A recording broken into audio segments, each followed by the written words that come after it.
ತಿರುಪತಿನ ನಾವು ಬ್ಯಾಡದೇ ಇರೋ ಕಾರಣಕ್ಕೆ ನೆನೆಸ್ಕೊತಾ ಇದೀವಿ. ಕನ್ನಡಿಗರೆಲ್ಲ ಹೆಮ್ಮೆ ಪಡಬೇಕಾದಂತ ಕಾರಣ ಒಂದಿದೆ. 1750 ಸುರಪುರದ ರಾಜ ಮೊಂಡಗೈ ವೆಂಕಟಪ್ಪ ನಾಯಕರಿಗೆ ಹೈದರಾಬಾದಿನ ನಿಜಾಮರು ಒಂದು ರಣವೀಳ್ಯ ಕೊಡ್ತಾರೆ. ಏನು? ಪಾಂಡಿಚೇರಿಯನ್ನೇ ನೀನ್ ಗೆದ್ದು ಕೊಡು, ಯಾರೂ ಗೆಲ್ಲಲಾದ ಫ್ರೆಂಚರ ಆಡುಂಬಲವಾಗಿದ್ದಂತ ಪಾಂಡಿಚೇರಿಯನ್ನ ನೀನ್ ನನ್ಗೆ ಗೆದ್ದು ಕೊಡ್ಬೇಕು. ಮಹಾರಾಜ ಸುರಪುರದ ವೆಂಕಟಪ್ಪ ನಾಯಕರು ಒಪ್ಕೋತಾರೆ. ಒಂದ್ ಕಂಡೀಷನ್ ಹಾಕ್ತಾರೆ, 2 ದಿನ 48 ಅವರ್ಸ್, ಹೋಗೋ ಖರ್ಚು ಬರೋ ಖರ್ಚು ನಿಂದು, ಯುದ್ಧದ ಖರ್ಚು ನಿಂದು, ಸತ್ತವರ ಎಕ್ಸ್ಪೆನ್ಸ್ ನಿಂದು. ಓಕೆ ಅಂತ ಅಂತಾಕ್ತಾರೆ. ಅಲ್ಲಿಂದ ಪಾಂಡಿಚೇರಿಗೆ, ಸುರಪುರದಿಂದ ಪಾಂಡಿಚೇರಿಗೆ, ಎಲ್ಲಿಯ ಹೈದರಾಬಾದು, ಎಲ್ಲಿಯ ಸುರಪುರ, ಎಲ್ಲಿಯ ಪಾಂಡಿಚೇರಿ.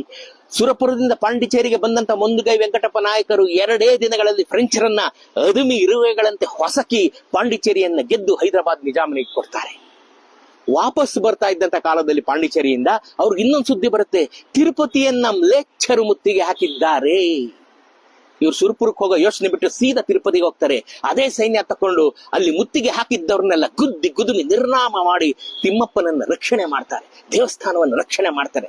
ರಕ್ಷಣೆ ಮಾಡಿದ್ದು ಅಲ್ಲದೆ ಹೈದರಾಬಾದಿನ ನಿಜಾಮ ಕೊಟ್ಟಂತ ಯುದ್ಧದ ಖರ್ಚು, ಹೋಗೋ ಬರೋ ಖರ್ಚು ಮತ್ತು ಪಾಂಡಿಚೇರಿಯಲ್ಲಿ ಸಿಕ್ಕಂತ ಕಪ್ಪ ಕಾಣಿಕೆಗಳು ಎಲ್ಲವನ್ನ ತಿಮ್ಮಪ್ಪನ ಪಾದಕ್ಕೆ ಅರ್ಪಣೆ ಮಾಡಿಬಿಡ್ತಾರೆ. ಇವತ್ತಿಗೂ ತಿರುಪತಿಯ ಬ್ರಹ್ಮೋತ್ಸವದ ತೇರು ನಿಂತ್ಕೊಳ್ಳುವಂತ ರಥ ನಿಲ್ದಾಣವನ್ನ ಕಟ್ಟಿಸಿದ್ದು ಸುರಪುರದ ನಾಯಕ ಮೊಂಡಗೈ ವೆಂಕಟಪ್ಪ ನಾಯಕರು. ಮತ್ತಲ್ಲೊಂದು ಸುರಪುರ ಉದ್ಯಾನಂ ಅಂತ ಒಂದು ಹೂವುಗಳು ಬೆಳೆಯುವಂತ ತೋಟ, ಆ ಹೂವಿನಿಂದ ತಿರುಪತಿ ತಿಮ್ಮಪ್ಪನಿಗೆ ಅಲಂಕಾರ ಆಗ್ಲಿ ಅಂತ. ಇವತ್ತಿಗೂ ಈ ಕ್ಷಣಕ್ಕೂ ತಿರುಪತಿನಲ್ಲಿ ಬ್ರಹ್ಮೋತ್ಸವದ ತೇರು ಎಳಿಬೇಕಾದ್ರೆ ಸುರಪುರದ ರಾಜ ವೆಂಕಟಪ್ಪ ನಾಯಕರ ಸೇವೆ ಅಂತೇಳಿ ಎಳಿತಾರ್ರಿ. ಐ ರಿಪೀಟ್, ಬ್ರಹ್ಮೋತ್ಸವದ ತೇರು ಎಳಿಬೇಕಾದ್ರೆ ಸುರಪುರದ ರಾಜ ಮೊಂಡಗೈ ವೆಂಕಟಪ್ಪ ನಾಯಕರ ಸೇವೆ ಅಂತೇಳಿ ಮೊದಲು ತೇರು ಎಳೆಯೋದು.